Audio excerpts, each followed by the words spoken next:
Show me.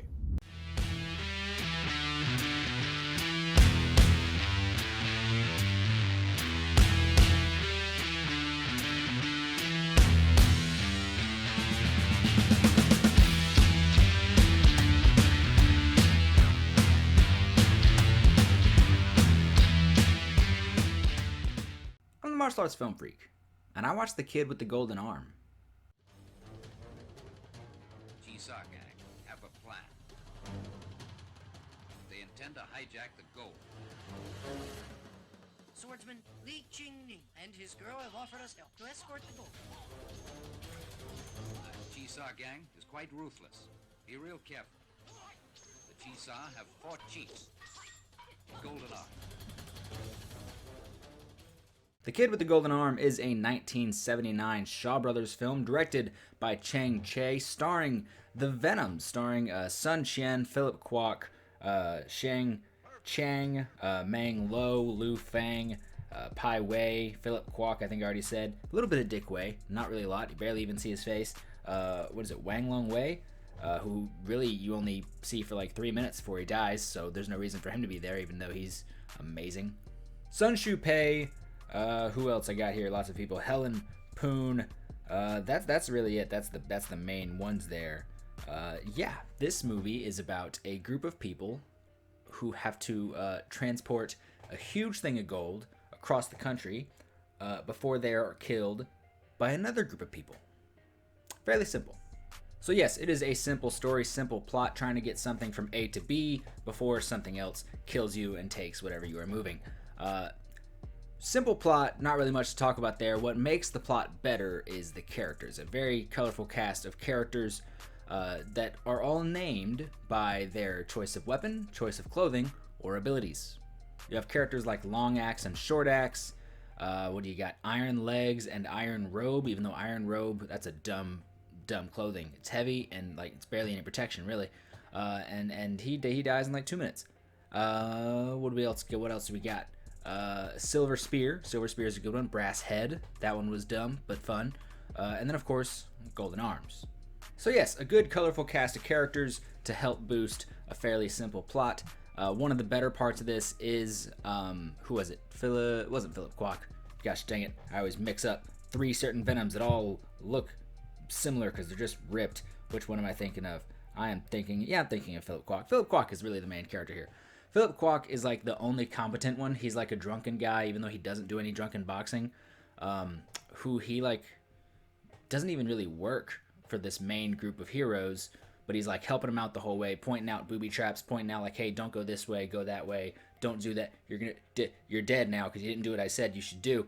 He's that character, and he actually makes the movie. He helps drive it forward because everybody else is just fairly normal and simple, and he's the only one that really has character.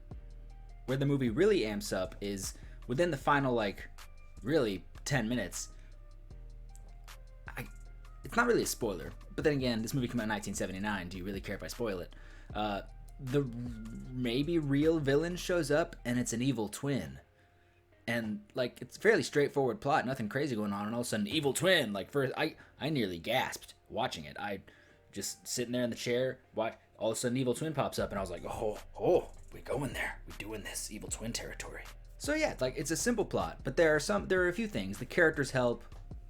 Philip Kwok's character is really the best part because he is the only one with actual personality. And then all of a sudden, throwing in something like an evil twin. I'm not gonna tell you who's evil twin, but there's an evil twin, and oh lordy, it really did something for this story that really has nothing going on. All of a sudden, boom, evil twin. Now, I was sort of thinking a lot about the first Venoms movie, the Five Venoms, while watching this, and one thing that I was very taken aback by with the Five Deadly Venoms was that it really wasn't a martial arts movie. It was like this mystery procedural that built up to an amazing climactic fight scene. This is the opposite. This is a simple plot that is really only there to house a bunch of fight scenes. The movie starts with a lot of fight scenes. There's a short break, there's a little bit of a break, it calms down a bit for maybe like 15-20 minutes, and then right at the end, boom, more fight scenes, lots of fight scenes. I promise to quit saying boom. I don't like it either. Now, while I can appreciate some classic Shaw Brothers Chang Che style fight scenes, some Venom style fight scenes, the first batch of action throughout the beginning of the movie really did nothing that much for me. Like, it's your standard Shaw Brothers Chang Che fare. It's good, it's all right.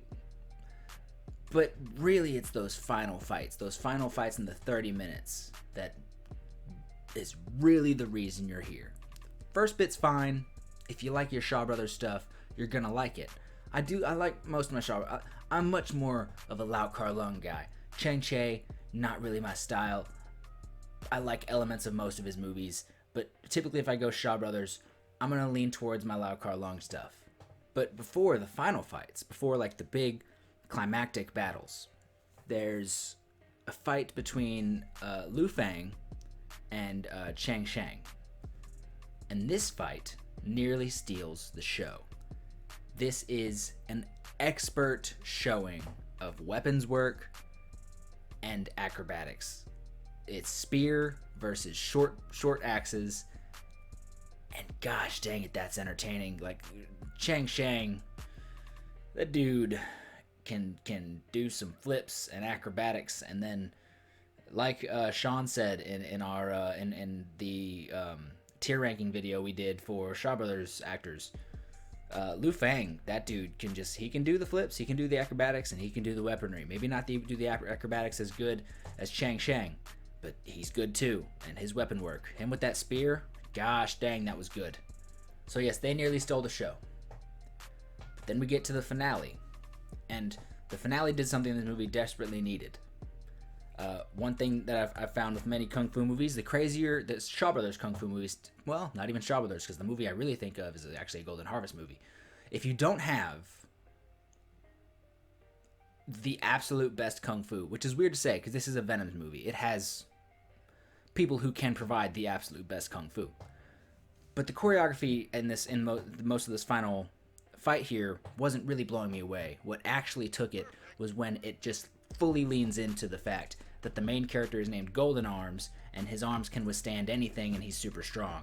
Because the fight's okay, it's alright, he's blocking a sword with his arms, and then at one point, he catches the sword and just tears it apart like it was made of Legos. And I just verbally went, oh shit!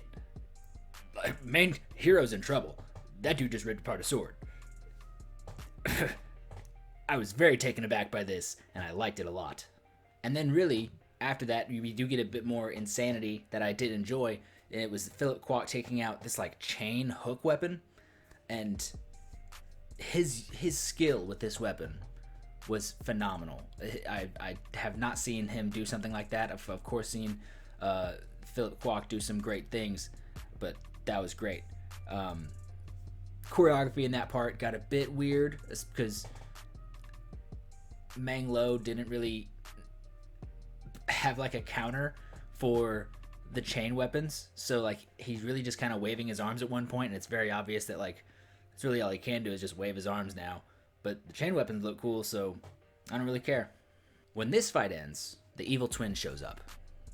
Real bad guy shows up, and at this point it's just a kicking battle with Philip Kwok and said evil twin.